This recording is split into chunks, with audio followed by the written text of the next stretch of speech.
Pinoy Boulevard, one-stop shop. Dito mo makikita ang iyong hinahanap. Madami-dami ka din na pagpipilian. Iba't ibang disenyo ang iyong masisilayan. Sigurado lahat dito pang diinan na pamorma. Presyo ay pasok sa iyong panlasa. Bisitahin nyo na to mga tropa, kung gusto nyo ng maangas na pamorma. Motos Battle League Fuego 3. Nandito kami ngayon sa Glitch Bar, Parañaque. Unang laban ng gabi, magingay tayo para sa parating nating laban. Oh. Let's go! Let's go! Siyempre, isa ng pasalamat sa Glitch Bar sa pagpapairam ng venue. Kay Utol Marks and Juan, siyempre sa Index Twisted Mind. Yan, shoutout sa inyo. Sa Pastry Vapors, Ian Angeles. Sa Crown Manila, siyempre 100%. Zypher Philippines, yan. Sa Badu Boutique, kay Christina Kaaway. Yan, sa Pinoy Boulevard 2.0 dyan sa Taiwan. Yan, kila Madam Erlyn Xiao. Sa siyempre sa Blacksmith Jewelry na sponsor natin ng championship ring natin. Sa Hype Beat, siyempre branded, Real Jokes, Black Manila. Yan, shoutout sa inyo lahat ng mga tropa natin dyan na nakasuporta palagi. Palakpakan nyo yung sarili ninyo. At yun, eto laban to sa kanan. Nanggaling pa ng Binyan, Laguna, mag-ingay. Santa Rosa pala, mag-ingay para kay Balasig. Balasig, shoutout nga pala sa mayor namin, kay Arlen Arcillas, kay Vice Mayor Arnold Arcillas, kay Consininho Villanueva, Yamashita, Sicilian Gambit, Sel Macho, sa pamilya ko, Andaya, Tamarante, All-Star Predicals, Pare, Moro, and That's Cup, at From the Street to Riches, ni Paring Ramon. Yan. Yun, posibleng uling laban na nga pala to ni Balasig. Kasi mag-abroad na siya. Mag-abroad na si Balasig. So yun, congrats at good luck sa bagong chapter ng buhay. Sa kaliwa naman, nanggaling pa ng Pasig at Iloilo, mag-ingay para kay Fortune. Yo, Fortune Dahagda, Newtons, FRBL, shoutouts na rin sa damit nila Signos, okay naman. Paki sa mga taga Laguna. Yeah. Shoutouts nga pala sa clothing ni Signos at ni Atoms, check nyo yan. Meron din si Creepy at si Topper, check nyo yan. Check nyo yung merch nila. At yun, nanalo ng coin to si Fortune. Pinili niya mauna si Balasig. Una banat kay Balasig, Fuego 3. Pakinggan natin. Hoy, Fortune! Fortune ang puta!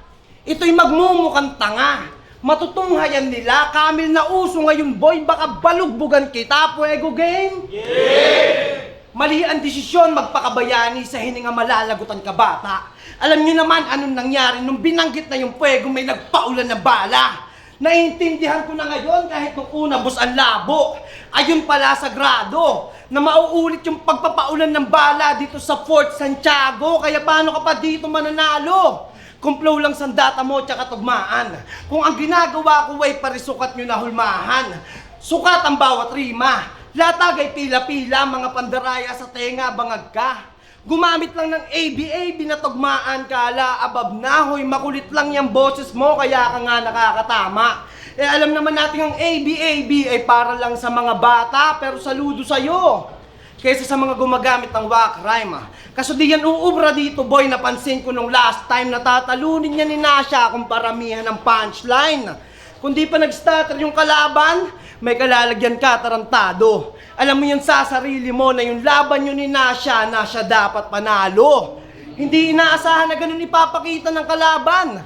Kaya nag-goosebump ka. Ngumarag-ngarag na lang bigla yung fortune nyo. Kailangan niya, fortune up na. Kaya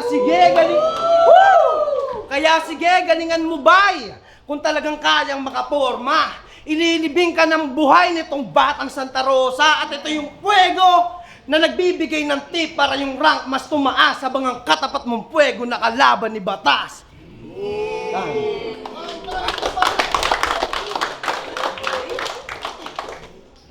Tangin ng boring, gago. Kuling laban mo na to? Dapat hindi na. May tanong lang ako, sino dito naniniwalang yung mga taga FRBL talunan sa Motus? Taas kamay. Sa kung mga mukha nyo tangin na nyo Game! Unang chat sa akin ni M-Site, March 22. Ang habang prep time, sulit. Tapos paglabas ng poster, February pala. That's fucking stupid! Ako'y napa-research sa kalaban! I started watching you spit! At napagtanto kong sapat na ang 2 linggo para sa kalabang 2 week! Oh, 2 linggo! 2 week! Motos! Tangina nyo! Game? Ito ay Fortune versus Blisk. Puta aking nasilip. Pangalan pa lang, kulang-kulang na sa titik. Kahit bumoses ka dyan ay iyo sanang naisip na kukulangin ka sa letra kung puro katinig kasi siya. Si B-L-S-C-K. Pronunciation niya doon, Balasik. Ha! Bitch, you're stressing me.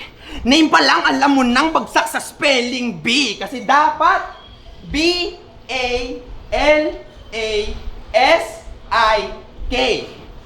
Balasik. So how did you miss that? Sobrang bobo mo mag-spell na parang newbie ka sa witchcraft. Di ka pa pwede maging hip-hop. Yan na nga ang nakikita. Oo, newbie ka sa witchcraft. May mga barang mahihina. Pero pagbigyan, balasik. So, bala. Sick. Pues di ako mapapatay ng bala kahit ako yung tinutukan mismo. Kabaliktaran ka rin ng sick, ikaw yung sinusuka rito. Kapag ako ang rumatrat, iyo tong isusumpa, iho. Kukulangin tong binigay mong bala, Zait, marami akong itutumba rito. Kasi tong tinapat, nyo lame weak. Puta mahina tong aneng, nilalabas, mo gay shit. Parang may LBM na bading. Euthanasia aking trip, ako yung doktor na dumating at papatayin na lang tong sick, wala nang pag-asang gumaling. Woo! Putang ina! I'm gonna fuck you up live. Itong ka-battle fame whore, pumasok ka sa utak ko kaso nalunod ka. Nung ako nag-brainstorm, sakit aabutin mo sa akin for sure. I'm on my fucking great form, tong sick mamamatay sa fortune. Parang nagkalang cancer stage 4. Walang kwenta mga sinasabi mo. Yung mga tira niya ang weak. Parang 2 girls, 1 cup. Yung mga nasa dila niya ay shit. Mawawalan to ng pangalan, dapat di na lang nag-spit kasi wala ka nang maibabala tapos di ka naman sick. Round 1 ay name flips, puro laro aking bitaw. Round 2, di lang pangalan mo mabubura, pati ikaw. Yo, FRBL versus Motos na naman. Putainang ba yun? Inayabang mo sa amin, bakit may bilang ka doon? Sayawang umaapoy na parang dragon dance. Yung linya netong bobo. Puro nasayaw, parang merong kadayawan. Linya ni Sixth Street. Magnanakaw! Wordplay na ginaya niya dun sa Shernan versus ST. Pegs man to lang LT, sasabihin niya pa rin sa Fortune yun ang galing kasi yung linya mula sa FT. Kaya ka pala sa akin binigay, kahit medyo abala. Kasi sako sa bara. Paulit-ulit ka daw sa sayaw, kaya pinasayaw ka niya sa bala, wag na wag kang titigil. Ibang klaseng ganap to. Papayagan lang kitang tumigil pag-usapan, pagrarap mo, nanakawan mo si Idol. Dapat sa iba ihanay to. Kasi sa sobrang gulang mo, tangina mo, kaedad mo na tatay mo. Pero yun nalaman niya may laban, kanyang pormahan, agarang tinodo. Nagpagupit agad ng devil cat, congrats. Mukha talagang demonyo. Unang trabaho niyan sa company, ang angas ng pormahan. Naka-Jordan shoes, whitey, tas ripped jeans. Pagsakay pa lang ng shuttle, pumapalakpak, kala niya field trip. Hoy, bitch, please! Wag mo na daw yan uulitin, ibang klaseng trip yan, brother. Isang pangungulit mo pa daw, isisilid ka na sa locker. Pero seryoso, kaliman labang mo na sa Motos. Tas tatapat niyo ako sa tarantado na to. Eto, tatandaan mo, Fort, ha? Lagpas na ako sa'yo, pero tinalo mo si Semper, Ismailat na siya.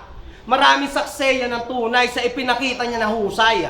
Oo, tinalo mo na nga yung SIN, pero eto yung kasalanang pagsisisihan mo sa buhay. Time. Nag-wordplay pa sa Fortune. Kaso wala din siyang arit. Pag ako nag-name flip sa pangalan mo, magiging Baklasi, Balasik, o Baklasi, Balasik, o nga no, Kill, gago. May kanta to, yung title, Dia. Tungkol sa babaeng niyang niloko at nagsisi siya. Putaramdam niya yung sakit sa mga lyrics niya. Ang pinagtataka ko lang at ang matindi yan, nag-shoot kayo ng music video sa karinderya! Real talk! Puta sa kantin kayo nag-rap? Hindi ako sa'yo nabibilib. Nauna pa kayong mabusog, imbis busugin yung nakikinig. Tapos yung model sa music video, mukhang waitress na bingot. Habang kinakanta ni Balasik yung chorus, o puta may tindera sa likod. Ginawang hype man ang puta. Tapos, habang nagsushoot kayo ng MV, puta love trip ka gago. Ini-spit ni Balasik yung verse niya, o puta may sumigaw, kuya kanin pa nga po. Gago! Pag ako naglalabas ng kanta, kumpletos ricados, lirikal. Pag ikaw naglalabas ng kanta, kumpletos ricados, literal. Gago! Pero ito, honest opinion ko lang sa kanta mo real talk. Tatanga-tanga ka mag-rap! Gago! Yan yung mga talent na dapat palaging sinisikreto. Yung kanta mo parang pinamix mo sa naghahalo ng semento. One time nag-record to on the spot. Kaso yung arranger, di sa kanya nabilib. Nag-request siya ng pa-vocal chop. Ayun, tinaga siya sa liig. Tinaga siya sa liig. Tapos, dapat sa mga kanta mo, alam mo ba, ang pangit ng boses mo. Dapat, wag ka na maraming satsat. Dapat sa mga kanta mo, pag-upload, pinapa-blacklist agad mula sa MV, sa mixing, hanggang sa music, hanggang sa mismong rapper. Tang ina Brad, yung mga kanta mo parang buong pamilya mo. Ang pangit lahat. Quit ka na sa rap par, dito ikaw ay OP. Di gagana pa andar parang yung gas ang konti. Walang palag kapag bar na ang usapan. Oh she, magmimistulang rap star kapag ako nag-flow. G? Kahit pa paano naman naganap ang paunti-unti, gumalaw ng pino, hindi maitatanggeng, iba din na laking munti, talamay, anteng sa galing, Himalayang kutingin, naging kambing sa dami ng hinae na putahe, nag-MV kayo sa kantin. Fuck you!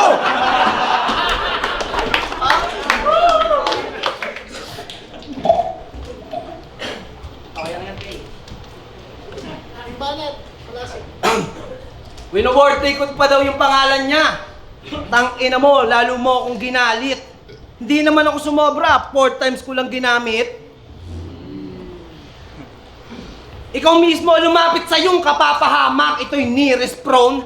Maririnig ang lagabog na parang iles song, lahat-lahat ay tatamaan, muscle to the weakest bone. Ito ang yung biggest fault, ang makita aking secret form. At magaganap yan sa Balasik versus Sport dito sa BF Home. Kaya game? Game! Kalugar niyan si Said sa Pasig. Kaya akala niya ako yung dayo na agad niyang madadaig. Ipapamukha ko sa iyo kung ano ang kalaki para mas mabatid na kahit anong sipag nitong taga-Pasig hindi kanyan masasagip. Pero marami na daw yung tinalo ng mga titulado. Pwes ibahin mo, dinura ko, na kahit pareho kayong taga-Pasig, huwag kang pasigurado. Pero Iloilo pineplex niyan nung di pa sa Metro Manila yung event. Di lang sumikat si Arma at saka Castilla, biglang Pasig represent. Kinakahiya mo yung pinanggalingan mo? Sana nakakatulog ka na mahimbing. Patunay nga sa Iloilo tol, marami ang balingbing. Pansin nyo ba? Unang round sobrang lakas, tas pagpaparating na yung round 3, humahaba na yung setup. Hindi na tumatama yung punches, puro na lang amba. You know your limit, hindi na yan banta. Pagpaparating na yung 3rd round, agad yan na nanlalamya. Patunay lang na etong port sa battle rap, hindi akma. Pero tagline niya sa kada battle, oo, ako yung fortune, pero you're the one who's getting smoke.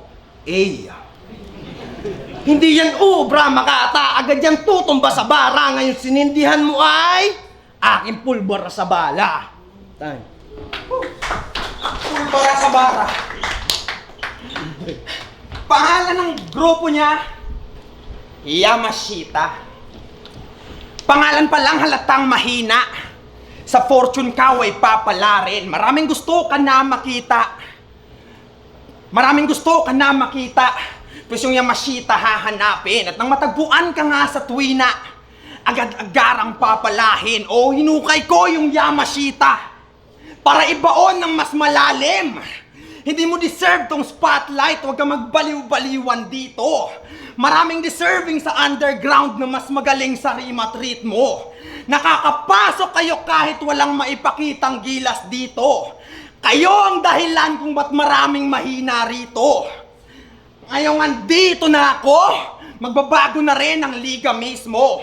Itotodo ko kahit yung views di makarating ng 1,000. Papatayin ko kayong lahat ng mga alagad. Walang kaibigan dito, babanggain kahit na sino. Hanggang sa mapugutan ko ng ulo mga naghahari-harian dito. Kaya, pakyo sa Tacoma! Hindi na yan para piliin. Makikipagtugmaan sa 7K di na kailangang pilitin. Yung ets may ets sa puwera di na yan para isipin at pati kaluluwa ng Casper. Di ko pa tatahimikin. Sinong kailangang sisihin? Espero! Tapos ngayon trip ko mang aning. Galit na galit kung mag-angas, nagmamataas.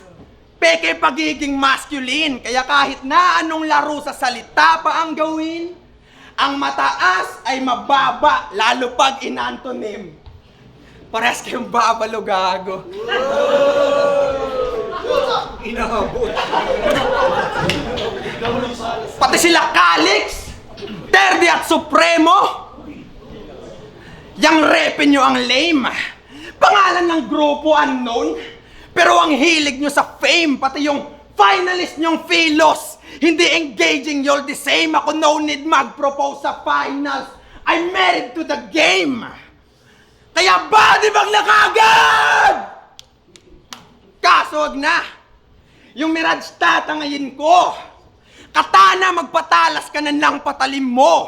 At kahit kagrupo, to yung puso ko ay tatanggalin to. Kasi ultimo yung mga tropa kong champion ng 2x2, tatablahin ko. Walang babaeng nabanggit. Baka sabihing bully rin. Di na ako nag-call out ng FEMC. Pero shoutouts Rubilin.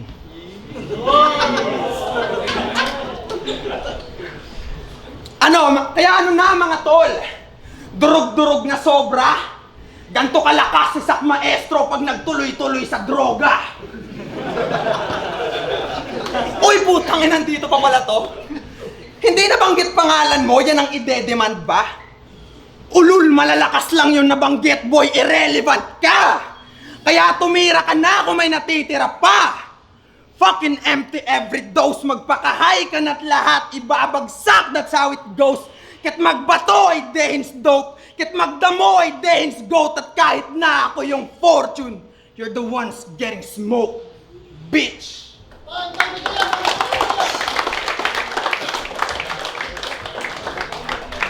Motos Battle League, Fuego 3. Kung nagustuhan nyo, magingay pa kayo isang beses para sa kanilang dalawa. Siyempre, salamat nga pala sa pagpaperam ng venue, Glitch Bar. Yan, nandito lang yan sa President's Ave, paglabas lang ng BF Homes, Paranaque. At yun, shoutouts din sa mga tropang nakasuporta dito sa atin palagi. Ayan, pero ang boto ng hurado, Balasik versus Fortune, 2-1. Mag-ingay para kay Fortune. Shoutouts kay Balasik. Fortune ulit, shoutouts ay Balasik, solid yun. Dahagda, shoutouts na lang kay Amalite, Terumo, Fonsi Pilato, FMP, Greater Dan, FRBL ulit, kila Boss Rayan, tsaka kay Boss Odeng, salamat. Mutants, promote ko na rin yung Secret War, Ambassador Europe, Croatia, sa mga gustong mag-tour sa Croatia or sa Europe, message nyo ako, promote, ano ko na rin, shoutouts Outbound Hoopers, team member, tas check nyo na rin yung mga kanta ko sa YouTube, sa Facebook, lahat, putang ina nyo. Yo, maraming salamat sa lahat ng sumuporta. Bawi tayo. Yo, Antonym, Safe House, Mods Battle League, Flip Top. Boto ko, round 1 binigay ko kay Balasik at pati yung round 2 binigay ko kay Balasik. Round 3 tinabla ko lang kasi medyo hindi ko ganun na nagustuhan din yung mga sulat ni Balasik, parang hindi ganun ka tumatama. And ganun din somehow yung kay Fortune na hindi nakarekta kay Balasik. Pero magaganda yung sulat niya, hindi ko itatanggi yun. Yun, ang boto ko, 2 rounds para kay Balasik at round 3 para kay Fortune. Balasik. Yo, Vicente, binoto ko ng round 1 si Balasik kasi mas tumatak sa akin, sobrang solid ng ginawa niya yung sa entrada niya, lalo sa gitna pati sa ender. Balasik talaga yun, no doubt, talagang nilamon niya si Fortune. Pero round 2, nag-witty line si Balasik, din nag-witty lines din si Fortune, pero tumatak sa akin yung kay Fortune, lalo yung sa ender niya, yung nag-MB sa canteen, sobrang detalyado sa akin yun. Then round 3, sobrang lakas ng pinakita ni Balasik, men. Parang ngayon ko lang ulit siya napanood ng ganun. Kaya kala ko sa kanya na, pero yun na. Before mag-call out kasi si Fortune, may mga nabitawan na siya kay Balasik. So, hindi ko sinama yung mga call out niya kung tutusin. Pero kung hindi pa siya naglagay ng mga susunod hanggang matapos kay Balasik, siguro Balasik ako doon. Pero yun, medyo konting-konti lang talaga tol. Mad props kay Balasik, pero yun, binoto ko Fortune. Rinig ba ako? Rinig. Binoto ko si Fortune. Pares naman silang sumusuntok. 1, 2, 3. Pero parang karata naman na mas madiin yung kay Fortune. Pero yung kay Balasik solid din eh. Wala siyang starter. Maganda yung pagkakagawa ng round 3 niya. 1, 2, 3. Yung kay Fortune kasi talagang angas eh. Tingin talaga eh yun. Binoto ko si Fortune.